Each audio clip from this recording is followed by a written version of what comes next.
Lest we forget, it is Groundhog Day, so the most famous groundhog in the world, Punxsutawney Phil, emerged from his winter slumber this morning in Pennsylvania, predicting an early spring.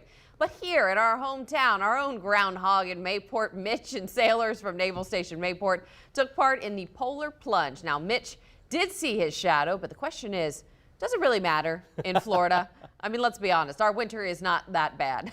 Let's check in here with meteorologist Robert Speta.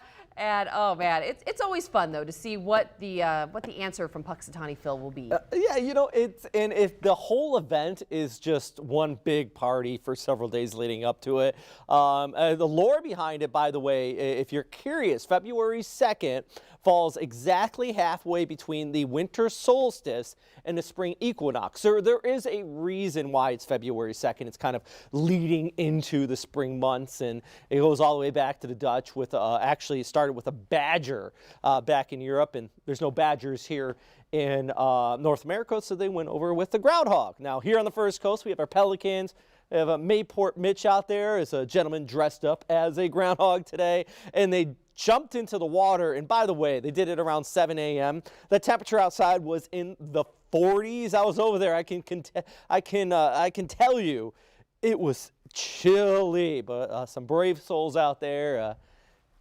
Hoping for a little early spring. Right now we got loads of sunshine though, absolutely beautiful conditions here across the First Coast, albeit temperatures about average into the mid to low 60s. And we're going to stay this way, even warm up just a bit near 70 through this afternoon before we cool off back into the 40s overnight tonight.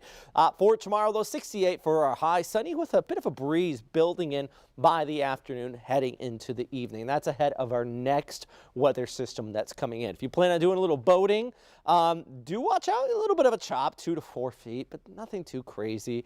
High tides at 2:05 p.m. All right, broader picture. Here's our next storm. See it way back here towards the west around New Mexico heading to Texas. That is going to set up as our high pressure pushes off towards the east.